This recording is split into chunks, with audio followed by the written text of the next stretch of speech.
नमस्कार। खेती किसानी से संबंधित महत्वपूर्ण जानकारी एवं समस्याओं की सटीक निवारण लेकर आपके द्वार हम लाए हैं पूसा समाचार। पूसा समाचार के इस अंक में मैं डॉक्टर शालिनी गौर मुद्रा, वैज्ञानिक खाद्य विज्ञान एवं फसलोत्तर प्रौद्योगिकी संभाग, एवं मैं डॉक्टर विशाल सोमवंशी, प्रधान वैज्ञानिक सूत्रकृमि विज्ञान संभाग, संस्थान की ओर से सभी दर्शकों का हार्दिक स्वागत करते हैं। आज हम दर्शकों को धान में नर्सरी प्रबंधन एवं फसल विविधीकरण की तकनीकी जानकारी देंगे। पूसा समाचार के माध्यम से विभिन्न प्रदेशों से किसान भाई लगातार अपनी समस्याएं हमारे व्हाट्सएप नंबर 9560297502 पर भेज रहे हैं, जिसका समाधान हम पूसा व्हाट्सएप सलाह सेगमेंट में आपसे साझा करेंगे। और अंत में होगी मौसम की खबर। धान में अधिक पैदावार लेने हेतु अच्छे बीज के चुनाव के साथ साथ नर्सरी प्रबंधन अति आवश्यक है और इस समय धान में पौध तैयार करने हेतु किसान भाई बिजाई का कार्य कर रहे हैं। स्वस्थ व निरोगी पौध तैयार करने हेतु धान की नर्सरी तैयार करने में महत्वपूर्ण समसामयिक कृषि कार्यों की विस्तृत जानकारी दे रहे हैं पूसा संस्थान द्वारा अध्येता कृषक पुरस्कार से सम्मानित किसान श्री प्रीतम सिंह, गांव उरलाना खुर्द, जिला पानीपत। आज हम नर्सरी प्रबंधन के विषय में कुछ बातें करेंगे। सबसे पहले हम बात करेंगे खरपतवार नियंत्रण की। खरपतवार नियंत्रण में हमारे पास अलग अलग समय के लिए अलग अलग रेंज की दवाएं हैं। जैसे बुआई के साथ अगर तुरंत इस्तेमाल करना है तो हमारे पास ये साथी दवा है पायराजोसल्फ्यूरान नाम से। इसका 20 ग्राम दवा हम प्रति कनाल के हिसाब से जिस दिन बुआई करते हैं उसी दिन हम रेत में मिला के छिड़काव कर देते हैं। अगर हम किसी कारणवश उसमें नहीं कर पाए तो फिर तकरीबन हमारे पास दूसरी दवा जो बचती है वो हमारा 6 से लेकर के 11 दिन के बीच में हमें उसको अप्लाई कर सकते हैं। ये ग्रेनाइट नाम से दवा है। पिनॉक्सोलम 21.7% पिनॉक्सोलम 21.7% SCWW। इसकी मात्रा 10 ml प्रति कनाल के हिसाब से 16 लीटर के पंप में डाल के स्प्रे करेंगे।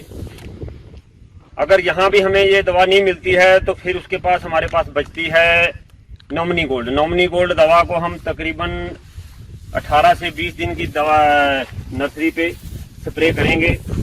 इसकी 12 से 12.5 ml दवा एक 16 लीटर वाले पंप में, पिट्ठू पंप में डाल के प्रति कनाल के हिसाब से 12 ml दवा प्रति कनाल के हिसाब से हम इसका छिड़काव करते हैं। इस प्रकार के हम अपने पौधों को खरपतवारों से मुक्त कर सकते हैं। अगर हमारी पौध में खरपतवार नहीं होंगे तो हमारी पौध स्वस्थ होगी और हमें आगे चल के कठिनाइयों का ज़्यादा सामना नहीं करना पड़ेगा। उसके बाद हम करेंगे कुछ इसमें रोगों का प्रबंधन के बारे में। रोगों के प्रबंधन के बारे में सबसे मुख्य जो हमारा प्रबंधन करने के लिए जो है वो है हमारे पास बकानी डिजीज। बासमती किस्मों में इसकी काफ़ी समस्या आती है। बकानी के लिए हम जो दवा इस्तेमाल मैं कर रहा हूँ ये UPL कंपनी की साफ नाम से है दवा। 3 ग्राम अगर हम इसको भी ले सकते हैं, नहीं तो कार्बनडाजिम दवा को भी हम 50% कार्बनडाजिम दवा, इनमें से कोई एक दवा लेकर के 3 ग्राम प्रति किलो बीज के हिसाब से, यानी 10 किलो बीज में 30 ग्राम कार्बनडाजिम साथ में 3 ग्राम स्टेप्टोसाइक्लिन, इन दोनों के घोल में 24 घंटे तक बीज को डुबोएंगे। उसके बाद हम उस बीज को निकाल कर अंकुरित करेंगे। अंकुरित करके हम इसको बो देंगे। मैंने ये पौध इसी तरीके से बोया है। उसके बाद भी अगर कुछ हमारी पौध में रोग का कहीं लक्षण दिखते हैं, अगर कहीं पत्तों पे कुछ अलग तरह के धब्बे, लाल रंग के धब्बे दिखाई देते हैं या हमें कुछ बकानी का कोई पौधा नजर आता है तो हम सबसे पहले उन पौधों को उस टाइम खेत से बाहर निकालेंगे जब खेत में पानी ना हो।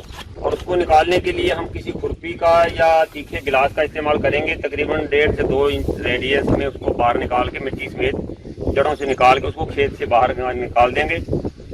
और फिर पौध उखाड़ने से तकरीबन 1 हफ्ता पहले कार्बनडाजिम 50% दवा को हम 1 ग्राम प्रति स्क्वायर मीटर के हिसाब से डालते हैं, यानी कि 500 ग्राम प्रति कनाल के हिसाब से हम खेत में पानी भर के खड़े पानी में इसका बुरकाव करते हैं रेत में मिलाकर। और अगर हमें कोई अलग तरह के धब्बे नजर आते हैं पत्तों पे, कोई ब्लास्ट के सिम्टम नजर आते हैं तो उसके लिए हम नेटिवो दवा का इस्तेमाल कर सकते हैं। या एम स्टार टॉप का भी इस्तेमाल कर सकते हैं। एम स्टार टॉप प्रति कनाल के हिसाब से हम 50 ml दवा को प्रति कनाल के हिसाब से 25 ग्राम दवा को एक पंप में डाल के उसको प्रति कनाल के हिसाब से स्प्रे करेंगे। या नेटिवो करते हैं तो इसी तरह नेटिवो का भी 1 एकड़ के हिसाब से तकरीबन 120 से 125 ग्राम दवा यानी कि 15 ग्राम प्रति कनाल के हिसाब से हम उसमें पंप में डाल के इसका स्प्रे करेंगे। अगर हमें कोई और तरह के कीटों का नियंत्रण करना पड़ता है तो उसके हिसाब से देख के हम उसका नियंत्रण करते हैं। इसके साथ ही किसान दोस्तों कई बार हमें समस्या आती है जो बहुत का पीला पड़ना, बहुत ज़्यादा पीला पड़ जाना। तो उसमें इस बार जैसे गर्मी थी काफ़ी हरिमाहीनता जैसे कि क्लोरोफिल की कमी, उसके लिए हम कई बार अगर भाई जैसे ये मेरा देख रहे हैं पीलापन, ये नाइट्रोजन की कमी में, नाइट्रोजन हमें इसमें भी नहीं डाला है तो भी इसमें नाइट्रोजन डालेंगे 2-3 दिन में कवर हो जाएगा। अगर कहीं सफेदी नज़र आती है तो उसके लिए हम फेरस सल्फेट 25 ग्राम फेरस सल्फेट को 16 लीटर एक पंप में डाल के तो उसमें हम स्प्रे करते हैं। तकरीबन एक कनाल में 1 टैंक दवा का हम इस्तेमाल इसका करते हैं। तो इस तरह 2 स्प्रे हमें 1 हफ्ते के अंतराल पे करेंगे तो इसमें हमारी पौध स्वस्थ हो जाएगी। इस तरह छोटे छोटे ध्यान करके हम स्वस्थ पौध पैदा कर सकते हैं। अगर स्वस्थ पौध होगी तो हमारी पैदावार निश्चित हमें अच्छी पैदावार मिलेगी। आजकल कई किसान फसल विविधीकरण यानी क्रॉप डाइवर्सिफिकेशन को अपना रहे हैं, जो कृषि की एक ऐसी प्रणाली है जिससे मृदा स्वास्थ्य एवं जलवायु परिवर्तन से जुड़े कई दुष्प्रभावों को कम किया जा सकता है। फसल विविधीकरण में कौन कौन से फलों, सब्जियों एवं दलहनी फसलों को शामिल किया जा सकता है, इसकी विस्तृत जानकारी दे रहे हैं पूसा संस्थान के विशेषज्ञ डॉक्टर SS राठौर। इन क्षेत्रों में जहाँ पर की वार्षिक बरसात 50 सेंटीमीटर से कम होती है, जल संसाधन सीमित होते हैं, वहाँ पर ऐसी हम फलदार वृक्षों का चुनाव करते हैं जिनकी जल मांग बहुत कम होती है, जिसमें मुख्य रूप से आप देखेंगे तो करौंदा, आंवला, फालसा, मोरिंगा जिसे हम सहजन भी बोलते हैं, इसके साथ में अनार और अमरूद भी है। इन फलदार वृक्षों को हम लगाते हैं और 3-4 साल में इनमें फलों का आना शुरू हो जाता है, इनकी कैनोपी का काफ़ी विकास हो जाता है। तो इनके बीच में जो जगह होती है, करीब 2 फलदार वृक्षों के बीच की जगह करीब 4 से 5 मीटर की हम रखते हैं। तो इस 5 मीटर की जगह को हम बोलते हैं अलेज या रास्ते। तो इन अलेज में हम फसल विविधीकरण के माध्यम से मौसमी फसलों को समावेश करके और अधिक उत्पादन ले सकते हैं। लेकिन मौसमी फसलों का जब हम चुनाव करते हैं तो हमें ध्यान देना होगा कि ऐसी फसलों का चुनाव करें जो कि पूरक का काम करें, उनमें प्रतिस्पर्धा बहुत कम हो, आपस में भी और फलदार वृक्षों के साथ भी। इसके लिए हम दलहनी, तिलहनी और सब्जी वाली कुछ फसलों का चुनाव कर सकते हैं।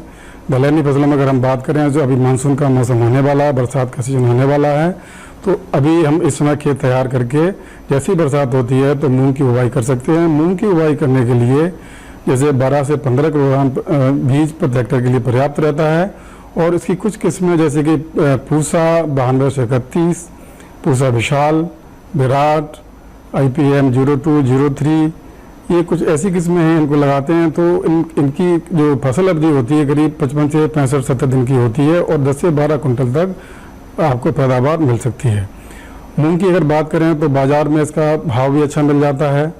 और मूंग साथ में एक दलहनी फसल भी है जो कि नाइट्रोजन को भूमि में स्थिरीकरण करती है, जिससे कि भूमि की उर्वरा शक्ति में वृद्धि होती है और फलदार वृक्ष और उनकी बढ़वार भी अच्छी होती है, आगे चल के उनमें भी फलन अच्छा होता है।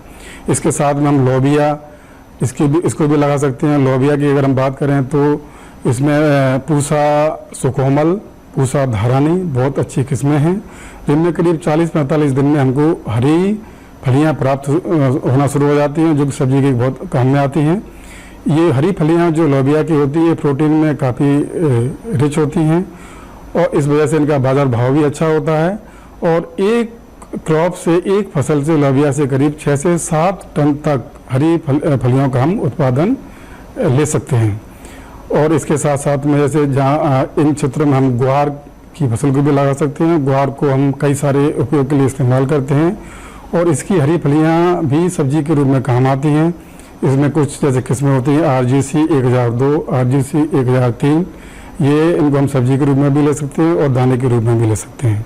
इसके साथ साथ में कुछ तिलहनी फसलें जैसे मूंगफली होती है, इसकी कैनोपी बहुत ज़्यादा नहीं बढ़ती है, स्प्रेडिंग टाइप की होती है, कुछ बंच टाइप की होती है, तो मूंगफली का भी हम इसमें समावेश कर सकते हैं। मूंगफली के साथ में सोयाबीन, ये भी दलहनी फसल है जो तेल के रूप में भी इस्तेमाल की जाती है।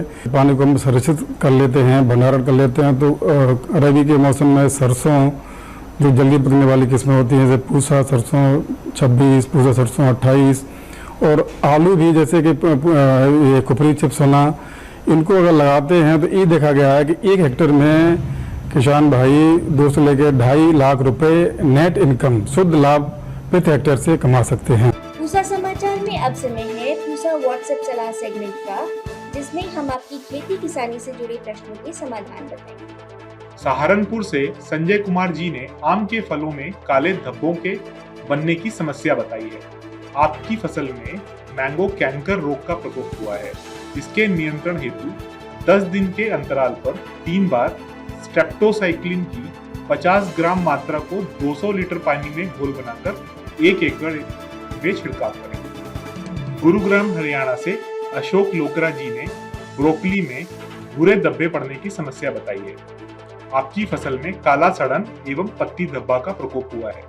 इसके समाधान हेतु कॉपर ऑक्सीक्लोराइड की 500 ग्राम मात्रा को 200 लीटर पानी में घोल बनाकर 1 एकड़ में छिड़काव करें। 7 दिन के बाद स्ट्रेप्टोसाइक्लिन की 40 ग्राम मात्रा को 200 लीटर पानी में घोल बनाकर 1 एकड़ में छिड़काव करें तथा बीमार पत्तों एवं फूलों को खेत से तुरंत हटा दें।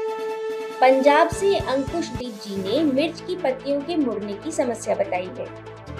आपकी फसल में पर्णकुंचन रोग यानी लीफ कर्ल का प्रकोप हुआ है। सर्वप्रथम ग्रसित पौधों को खेत से हटाकर नष्ट कर दें। रासायनिक नियंत्रण हेतु डाइफेंथ्यूरोन की 200 ग्राम मात्रा को 200 लीटर पानी में घोल बनाकर 1 एकड़ में छिड़काव करें। मध्य प्रदेश से कई किसानों ने भिंडी की पत्तियों में सफेद पाउडर नुमा परत बनने की समस्या बताई है। आपकी फसल में पाउडरी मिल्ड्यू रोग का प्रकोप हुआ है।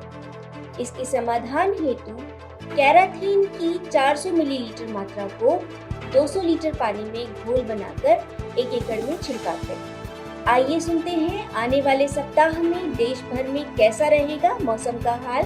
मौसम खबर। भारत मौसम विज्ञान विभाग द्वारा दिए गए मौसम पूर्वानुमान के अनुसार अगले 3 दिनों के दौरान बिहार, झारखंड, उड़ीसा और गांगेय पश्चिम बंगाल में गरज चमक तथा तेज हवाओं के साथ कुछ स्थानों पर भारी वर्षा होने की संभावना है। साथ ही जम्मू, कश्मीर, लद्दाख, हिमाचल प्रदेश और उत्तराखंड में गरज एवं चमक के साथ कुछ स्थानों पर बारिश हो सकती है। इसके अलावा पंजाब, हरियाणा, चंडीगढ़, दिल्ली, उत्तर प्रदेश एवं राजस्थान में कुछ स्थानों पर वर्षा होने की संभावना है। केरल, माहे, तटीय और दक्षिण आंतरिक कर्नाटक में कुछ स्थानों पर भारी वर्षा होने की आशंका है। साथ ही दक्षिण पश्चिम अरब सागर और इससे सटे पश्चिम मध्य अरब सागर में 40 से 60 किलोमीटर प्रति घंटे की रफ्तार से तेज हवाएं चलने की संभावना को देखते हुए मछुआरों को सलाह दी जाती है कि वे इन क्षेत्रों में उद्यम न करें।